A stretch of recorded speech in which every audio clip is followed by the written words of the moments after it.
नमस्कार दोस्तों, स्वागत है आपका हमारे इस चैनल धूप आरात्रिक में। दोस्तों, आप में से कुछ एक ने मुझसे पूछा था कि फलहारिणी कालिका पूजा जो ज्येष्ठ अमावस्या पर मनाई जाती है वो असल में क्या होता है। अगर आप इसके बारे में एक वीडियो बनाते हैं तो ये हमें स्पष्ट होगा। तो सबसे पहली बात दोस्तों, फलहारिणी कालिका पूजा का मतलब होता है ज्येष्ठ महीने की अमावस्या के रात्रिकालीन जो माँ काली की पूजा होती है उसे फलहारिणी कालिका पूजा कहा जाता है। फलहारिणी कालिका पूजा को जो है ना वो गृहस्थों की पूजा कहा जाता है। जैसे 3 काली पूजा जो है ना वो सबसे अहम काली पूजा होते हैं साल भर में। एक तो ज्येष्ठ महीने की अमावस्या के दिन जो काली पूजा होती है जो कि फलहारिणी कालिका पूजा के नाम से विख्यात है वो पूजा।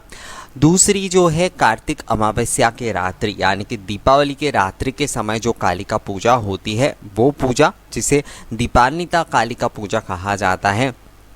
और तीसरी माघ महीने की जो ओक अमावस्या तिथि पर जो कालिका पूजा मनाई जाती है जो कि रटंत काली पूजा के नाम से विख्यात है। असल में ये कालिका पूजा जो है ना ये अमावस्या के पहले दिन यानी कि चतुर्दशी के दिन मनाया जाता है, जिसे रटंती कालिका पूजा कहा जाता है। तो ये 3 जो ओ काली पूजा है और अमावस्या से युक्त है, ये 3 काली पूजा बहुत ही ज़्यादा विख्यात है और कई परिवारों में, कई मंदिरों में जो है ना इन पूजाओं को करने की चलन है। वैसे प्राचीन परिवारों में काली पूजा करने का चलन नहीं हुआ करता था, केवल मंदिर में ही काली पूजा उस समय हुआ करता था। और जितने भी प्राचीन परिवारों में आप काली पूजा देखेंगे उसमें से ज़्यादातर के घरों में जो है ना आपको दीपान्विता कालिका पूजा की पूजा ही दिखाई देगा। फलहारिणी कालिका पूजा जो है दक्षिणेश्वर मंदिर में बहुत ही ज़्यादा एक विख्यात पूजा है। दक्षिणेश्वर में माँ काली की फलहारिणी कालिका पूजा के दिन जो है हर तरह के जो मौसमी फल होते हैं उन फलों से जो है ना उन्हें भोग लगाया जाता है। क्योंकि नाम फलहारिणी है तो इसलिए ये बहुत ज़रूरी है कि इस समय जितने भी ताज़े ताज़े और अच्छे फल मिलते हैं, क्योंकि ये गर्मी का मौसम है, तो वो सारे फल जो है माँ को इस दिन जो है भोग के रूप में, नैवेद्य के रूप में चढ़ाया जाता है। वैसे इसके साथ साथ जो वो पका हुआ भोजन यानी कि अन्य भोग वगैरह ये सब भी रहता है, पर ये जो फल होता है ये सबसे ज़्यादा अहम होता है। इसमें खासकर जो है ना आम यानी कि पके हुए जो आम होते हैं वो इस समय माँ को वो खास कर चढ़ाया जाता है। कहते हैं कि ये जो होता है ये इस ऋतु के श्रेष्ठ फल होता है, इसलिए जो है माँ काली को इस फल को चढ़ाकर जो है ना लोग उनसे किसी भी मनोकामना की पूर्ण होने की प्रार्थना करते हैं, चाहे उनके पढ़ाई को लेकर हो चाहे किसी भी प्रकार की हो। तो गृहस्थ जो लोग होते हैं दोस्तों, गृहस्थ लोग खासकर इस पूजा को बहुत ही ज़्यादा अहमियत देते हैं। जैसे कि जो दीपान्विता कालिका पूजा है या फिर जो माघ महीने की जो रटंती कालिका पूजा है, ये पूजा जो है खासकर रटंती कालिका पूजा जो है वो तो साधकों की पूजा कहा जाता है। यानी कि उस रात्रि में या फिर उस दिन कालिका पूजा ज़्यादातर जो लोग करते हैं वो लोग साधक होते हैं। और उस समय जो है ना माँ को पिष्ठक यानी कि एक प्रकार की पीठा कहा जाता है, उसे एक प्रकार का पकवान होता है, एक प्रकार का मिठाई होता है जो चढ़ाकर जो है ना माँ को भोग लगाया जाता है। पर ये जो फलहारिणी कालिका पूजा है इस समय जो है ना माँ को मूल रूप से फलों का भोग लगाकर ही उनकी पूजा की जाती है। जैसे दीपावली की रात्रि में जो कालिका पूजन किया जाता है उस पूजा का मूल विषय जो है वो धूप दीप ही है। माँ के सामने जो है ना दीपान्विता के जो दीपक है वो जलाए जाते हैं और उसके साथ साथ माँ की धूप दीप से आरती की जाती है। तो दीपान्विता कालिका पूजा की ये एक बहुत बड़ी विषय। कईयों का मानना है कि दीपान्विता की रात्रिकालीन जो ओ कालिका पूजा होती है वो एक तरीके से महालक्ष्मी की पूजा होती है जो कि कमला रूप में तांत्रिक मत के साथ होती है। तो ये विषय वैसे अलग आलोचना के विषय है दोस्तों, पर कालिका पूजा जो है वो इन 3 अमावस्या पर ही जो है ना सबसे ज़्यादा खास होता है। फलहारिणी कालिका पूजा पर अगर आप कभी दक्षिणेश्वर में आते हैं तो वहाँ पर आपको पूरे रात्रि इस पूजा को दिखाई देगा।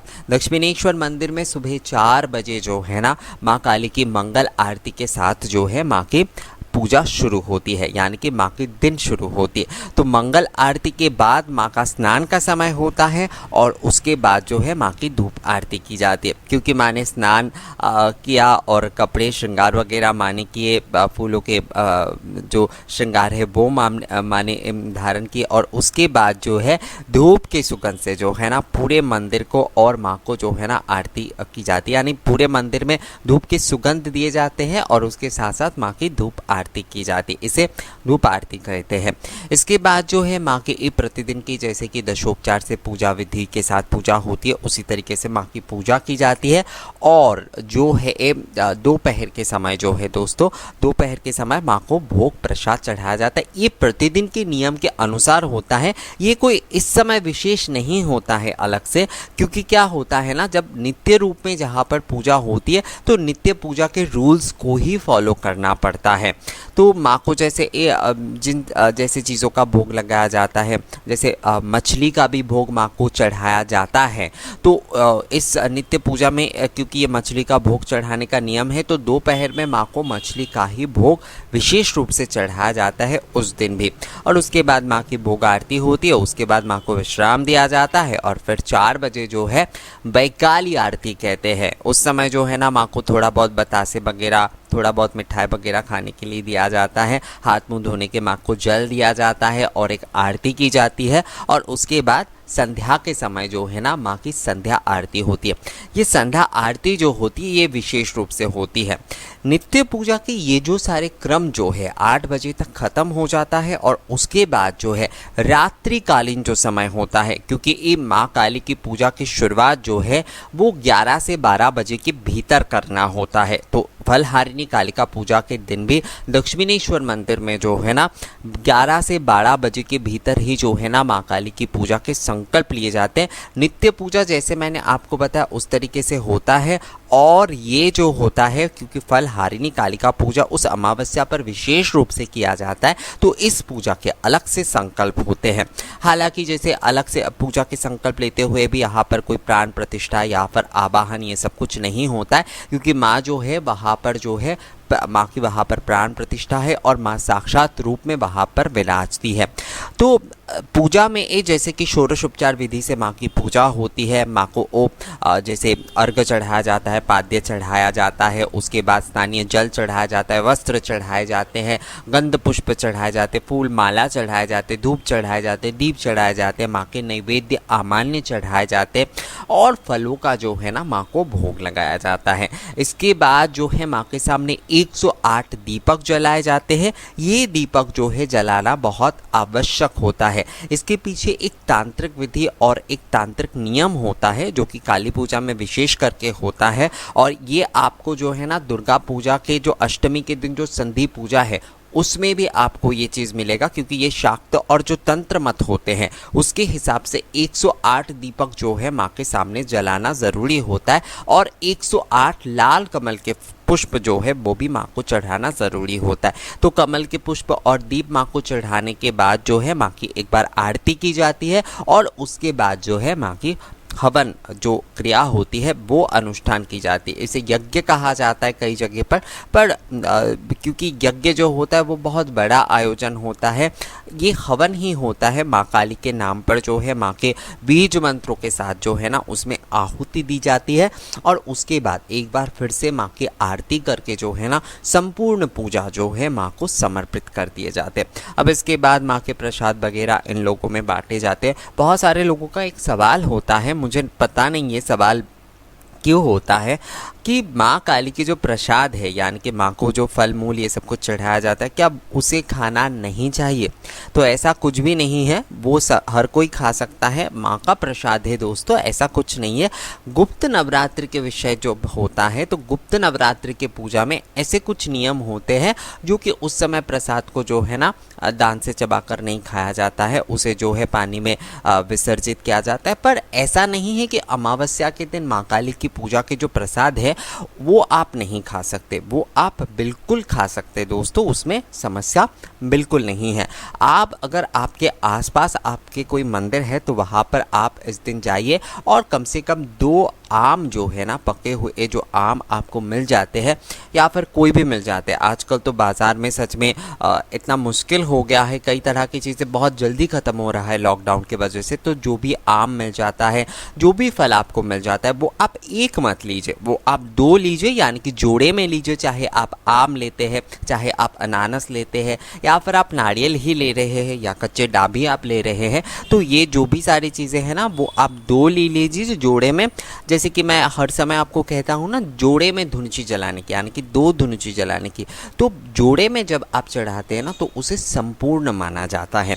तो इसलिए आप जोड़े में जो है ना फल माँ को दीजिए। उसके साथ जबा कुसुम के फूल के माला आप माँ को मंदिर में चढ़ा सकते हैं, और उसके साथ कोई अगर बताशे वगैरह ये सब कुछ घर पे बना हुआ मिठाई अगर आप माँ को चढ़ाना चाहते हैं तो वो भी आप चढ़ा सकते हैं। और कई जगह पर जो है ना माँ को खिचड़ी का प्रसाद चढ़ाया जाता है, आप वो जो है ना उसे ज़रूर ग्रहण करिए। और अगर आप पूजा देने जाते हैं, मैं कई लोगों को ये चीज़ देखता हूँ कि वो पूजा के प्रसाद देकर आते हैं पूजा कर काली मंदिर में, और उसके बाद जो है वो ना तो पूजा देखने जाते हैं, ना कि आरती के समय जाते हैं। बस दूसरे दिन जाकर वो उस जो प्रसाद है, यानी कि खाने की जो भी वस्तु है उन्होंने दिया था माँ के भोग में, वो लेकर आने के लिए जाते। तो मैं कहता हूँ ये बिल्कुल सही नहीं है। माँ आपकी भक्ति, आपकी उपस्थिति चाहती है दोस्तों। ऐसा नहीं है कि आपने खाने के लिए कुछ चढ़ा दिया और माँ उससे प्रसन्न हो जाती है। सबसे ज़रूरी बात यहाँ पर यही है कि आप वहाँ पर कम से कम जो है ना, आप चाहे पूजा के समय कुछ समय तक रहे, बहुत सारे लोगों को शायद पूरे रात्रि रहना संभव नहीं हो रहा है, आधे घंटे भी अगर हो रहा है तो कम से कम पूजा के समय आप वहाँ पर उपस्थित रहे, या फिर ना हो रहा है तो कम से कम आरती के समय आप उपस्थित रहे। माँ के लिए आपकी उपस्थिति मायने रखता है। देखिए माँ का ही संसार है, हम बहुत सारे महंगे महंगे चीज़ें उन्हें खिलाने को दे रहे हैं, या फिर महंगे महंगे वस्त्र उन्हें दे रहे, इससे उन्हें कोई फ़र्क नहीं पड़ता। माँ ये देखती है कि आपकी भक्ति कितनी है उनके प्रति। तो जो है आप पूजा के समय या आरती के समय ज़रूर उपस्थित रहिए। अगर आप पूजा देने जाते हैं तो केवल जो है ना आप पूजा देकर आएंगे और दूसरे दिन प्रसाद लेकर आते हैं, ये प्रक्रिया मुझे नहीं लगता ये बिल्कुल सही है। इसलिए आप पूजा के समय रहने की, वहाँ पर उपस्थित रहने की कोशिश ज़रूर करिए। तो यही है फलहारिणी पूजा, जो कि मौसमी जो फल मिलता है उससे ही माँ की पूजा होती है। इस दिन अगर आपके घर पे जो है माँ दुर्गा की अगर मूर्ति है और फ़ोटो है, तो उसमें भी आप जो है ना ये प्रक्रिया कर सकते हैं। आपके घर पे अगर प्रतिदिन आप माँ काली की फ़ोटो में पूजा कर सकते हैं, तो वहाँ पर भी आप जो है ना फल प्रसाद वगैरह ये सब कुछ आप भोग लगाकर जो है माँ को धूप दीप कर सकते हैं। माँ को जबा कुसुम का फूल माला से अच्छे तरीके से सजा सकते हैं। धुनुची धूप से, पंच दीपक से आप आरती कर सकते हैं, और इसके साथ साथ आप मंदिर में भी जाकर पूजा कर सकते हैं। ये पूजा जो है अगर आप घर पे करते तो बहुत साधारण तरीके से मैं कहूँगा कि करिए। इसमें कुछ बहुत सारे लोग बहुत कुछ बड़े आयोजन करने जाते हैं, क्योंकि ये जो काली पूजा होती है ना, इसके कुछ विशेष विधि होती है दोस्तों। तो इसलिए आप अलग से अगर इसे नहीं जानते तो इसे ना करिए। आप केवल माँ को जो है ना फल प्रसाद वगैरह चढ़ाइए, माँ को जो है आप फूल माला से सजा लीजिए, आप माँ की आरती कर लीजिए। देखिएगा माँ उससे ही प्रसन्न हो जाएगी। और हो सके तो आपके आसपास में कोई भी मंदिर है वहाँ पर जाकर जो है माँ के दर्शन और आरती दर्शन ज़रूर करें। तो ये वीडियो आपको कैसा लगा दोस्तों, मुझे कमेंट्स करके ज़रूर बताइए। और अगर ये वीडियो आपको अच्छा लगा है तो इसे लाइक और शेयर करना भी मत भूलिएगा। मिलेंगे आपसे अगले वीडियो में अगले किसी नई जानकारी के साथ। तब तक के लिए नमस्कार।